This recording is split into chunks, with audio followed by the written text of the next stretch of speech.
And joining me now is Devanshi Sharma, daughter of Dr. Vimukta Sharma, principal of the BM College of Pharmacy near Indore. Remember, it was her mother, the principal of that college, who was tragically burned to death, set ablaze by her own student, who's now, of course, in police custody in jail. But Devanshi wants more. First of all, Devanshi, my deep, deep condolences for what happened. I know it's only 8 days since this has happened, but the sheer horror of it, I can tell you, has shocked and outraged all of us. So all our sympathies with you above all else, ma'am. Thank you for that. Devanshi, you sent me a WhatsApp message yesterday saying that you wanted the media to take up the case to ensure fast-track justice. What exactly are you looking for now that the person involved has been arrested? Right. So, the last 5 to 6 days when my mother was in the hospital, I got a chance to speak to her once, and she multiple times said, I want to survive, I want to live, I want to be here. Unfortunately, 90% burn was way too much for her to be with us, and therefore she's no more. I've seen her in pain, in so much trauma, and I have seen her suffer in those 5 days, mentally as well as physically. I think anything less than hanging that person, or giving him the highest order of punishment would be less. I demand a fast track court proceeding in which the accused should be hanged to death, and every person in the system who knew about it when my mother was writing requests, asking for police protection, asking for help, and the action was not taken. I also want action against all of them. I also want action against them who, when my mother was pleading for help, they did not help her at all.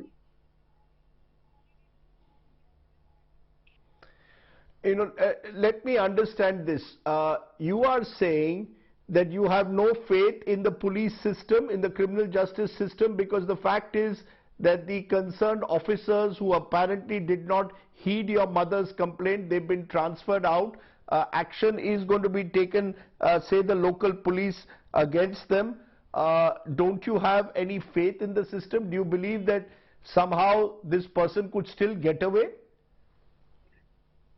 So, when in the earlier requests and FIRs that were done against the accused, he was threatening my mother, he was sending messages that were life-threatening, on which there was an avedan that was given to the police. The last sentence says clearly that she wanted police protection. Neither was the accused taken into custody, nor was any protection given to my mother, result of which is what has happened today. So there has been some action that has been taken against the person who was involved in it from the police side, but till this accused is hanged till death, I think I would not feel that the justice has been served to my mother. So you believe that the complaints that your mother and other authorities in the college made to the police were not taken seriously, and had they been taken seriously and your mother given the police protection that she was calling for, your mother would be alive to this day? 200%, because at every juncture when she was receiving life-threatening messages, she has been aware, and she has made requests to the police, informing them about it, informing them about what has been happening in the college with this student, and she has not been given any protection. She has forget the protection, the accused has been left after the FIR that was made on him earlier. So if that would have been done, she would have been alive with us today. And this accused who claimed that he had not been given his mark sheet is someone presumably who has criminal antecedents, we are told. Did he have some influence with the police? Is that what you fear?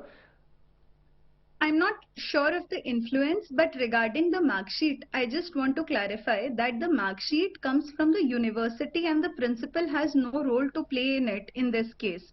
Clearly, as reported by multiple sources today as well, the mark sheet was from the university and my mother had made additional efforts to send people to the RGPV office and get the mark sheet for him, going out of her way. So she was nowhere responsible in the delay of his mark sheet, and what has happened to her is without any fault that she has in this accused's mark sheet or any delay that has happened. So if a student fails, it is not the responsibility of any principal in it. And even with everything else, it was between the university and the student, and she had no role to play in the delay that was for the mark sheet.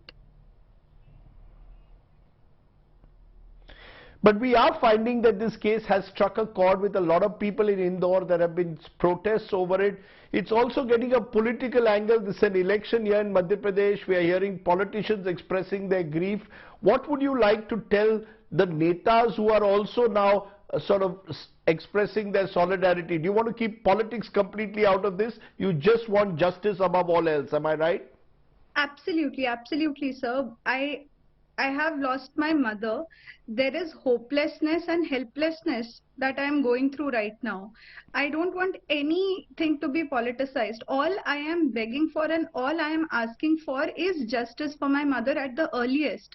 Because the way she has been serving in the education sector, we say Gurur Brahma, Gurur Vishnu, and then this has happened to her.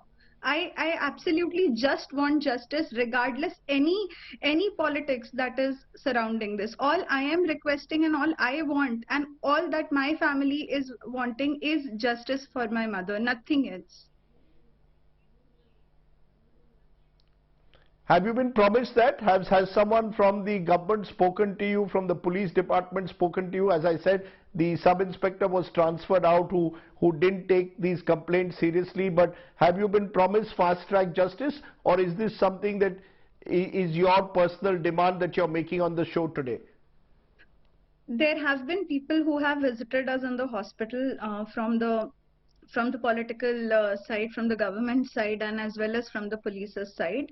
But as I said, until I see that person hanged till death, I don't I don't want to, give up on this fight because I have seen my mother suffer. And in fact, I stay in Delhi for my work, and I used to always feel that Madhya Pradesh as a state is working very strongly towards women empowerment. I keep seeing a lot of yojanas coming in from the chief minister as well. But when all of this was happening with my mother, where was the system? Where was the chief minister? Where was everything that I keep seeing in the newspapers telling me that we are working for this yojana, we are doing this Ladli Behan yojana, we are doing that. But when this was happening with my mother, where was everyone? That's my question to all of them.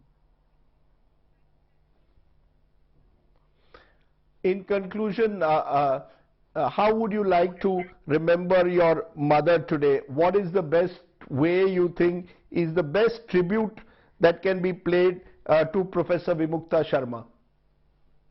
I think every student who came to visit us mentioned that my mother has played a very significant role in building their career.